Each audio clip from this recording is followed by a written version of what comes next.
राज्य काँग्रेस सरकारच्या शेतकरी विरोधी धोरणांचा निषेध करत भारतीय जनता पार्टी बेळगाव ग्रामीण जिल्हा घटकाच्या वतीने बेळगाव शहरात सोमवार दिनांक 20 जुलै रोजी भव्य निषेध मोर्चा व आंदोलन करण्यात आले। या आंदोलनात बेळगाव भाजपचे माजी ग्रामीण आमदार संजय पाटील, खानापूरचे आमदार विठ्ठल हलगेकर, बेळगाव शहर भाजप नेत्या डॉक्टर सोनाली सरनोबत, बेळगाव ग्रामीण बीजेपी माजी अध्यक्ष धनंजय जाधव यांच्यासह विविध पदाधिकारी, शेतकरी नेते व कार्यकर्ते मोठ्या संख्येने सहभागी झाले होते। आम्हाला वाटत होतं हे विकासाच्या विरोधातलं सरकार आहे, पण हे कुठल्याच जाती समाजाला सुद्धा सोडत नाही आहे। ना शेतकऱ्यांना, तरुणांना, ना दलित समाजाला, ना SC ST ना OBC कुठल्याही समाजाच्या बांधवांना अन्याय करण्यामध्ये हे सरकार मागे पडत नाही आहे। शेतकऱ्यांना पावसाच्या या दिवसामध्ये पाऊस जास्त झाला तरी शेतकऱ्यांचं नुकसान, कमी झालं तरी नुकसान, अशा वेळेला साधा कृषी मंत्री द्यायचं भान या सरकारला नाहीये। गेली 3 वर्ष सिद्धरामय्या मुख्यमंत्री असताना त्यांना बदलण्याच्या घाई गडबडीत DK शिवकुमार होते। आता DK शिवकुमार मुख्यमंत्री झाल्यावर आता त्यांना बिडदी प्रोजेक्ट करून रिअल इस्टेट मध्ये पैसा कमावण्याची घाई लागलेली आहे। सामान्य शेतकऱ्यांना काय हवं याचं भान या कर्नाटकातल्या काँग्रेस सरकारला नाही।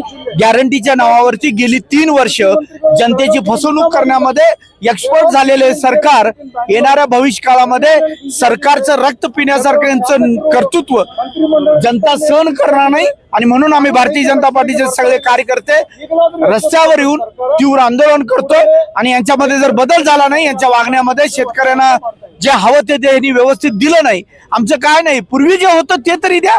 पंतप्रधान नरेंद्र मोदी 6000 वर्षाला द्यायचे, 4000 बंबई सरकार युरोप सरकार द्यायचं ते बंद केलायचा, सगळ्या पेन्शन्स बंद केलायचा, SC STचं अनुदान फिरवलाय, शेतकऱ्यांच्या अनुदान फिरवून गॅरंटीच्या नावावर खर्च करायलायचा, पण शेतकऱ्यांना आपल्या सिंचन विभागाला काही दिलेलं नाही। त्यामुळं शेतकऱ्यांची मोठी हानी व्हायला लागली आहे। त्यामुळे शेतकऱ्यांचा आवाज बनून आम्ही आज रस्त्यावर उभारलोय। माझा एवढीच विनंती आहे सरकारला, बेळगाव जिल्हा हा दुष्काळग्रस्त म्हणून डिक्लेअर करावा, लवकरात लवकर कृषी मंत्री द्यावा आणि शेतकऱ्यांच्याकडे जे जे देण्यासारखं शक्य आहे शेतकऱ्यांना ते देण्याचं काम लवकरात लवकर करावं, अन्यथा आम्ही याच्यावर मोठं आंदोलन उभारू।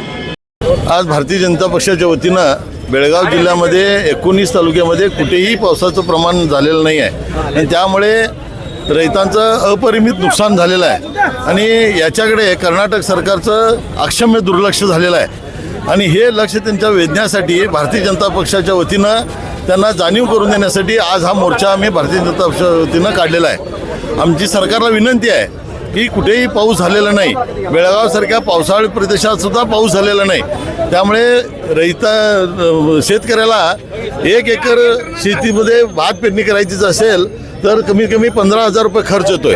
तो खर्च सुद्धा त्यांना आता न सोसण्या इतकं झालेलं आहे। भातापेक्षा रान जास्ती उगवलेलं आहे, त्यामुळे रैताचं फार नुकसान झालेलं आहे। तेव्हा सरकारला भारतीय जनता पक्षाच्या विनंती करतो की त्यांनी त्याला पीक हानी द्यावी आणि त्याचबरोबर आज जो शेतकरी कर्जामध्ये बुडालेला आहे त्यांचं कर्ज सुद्धा माफ करावं अशी भारतीय जनता पक्षाच्या वतीनं त्यांना आम्ही विनंती करतो। आता एरिया मिळत नाहीत सर, केंद्राकडूनच युरियाचा पुरवठा बंद आहे, काय सांगा?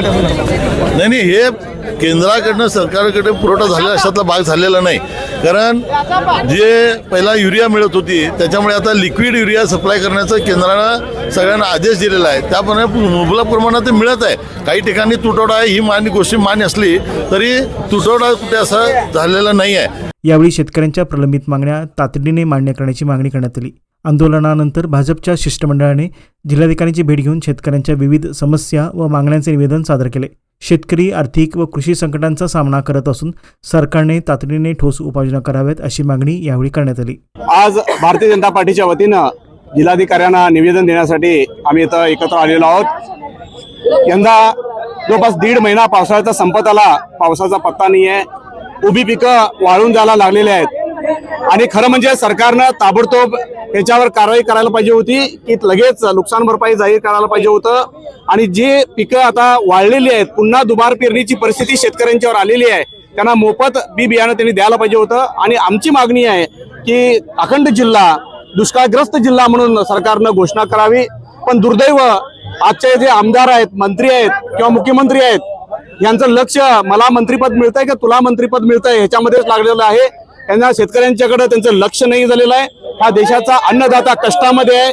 शेतकरी पाऊस नसल्यामुळे आत्महत्या करायला लागलेले आहेत. ह्याला पूर्णपणे ह्या कर्नाटकचं काँग्रेस सरकार जबाबदार आहे. याचा आम्ही निषेध करतोय आणि आमची मागणी आहे की त्वरित आपल्या शेतकऱ्यांना त्यांनी नुकसान भरपाई द्यावी आणि बेळगाव अखंड जिल्हा दुष्काळग्रस्त म्हणून जाहीर करावा अशी आमची मागणी आहे. सध्या कर्नाटक राज्यामध्ये जे रयत विरोधी कारवाया काँग्रेसच्या चाललेल्या आहेत त्याच्यासाठी आम्ही भारतीय जनता पार्टीकडून निषेध करत आहोत आणि त्याच्यासाठी हा निषेध मोर्चा आज आयोजित केलेला आहे.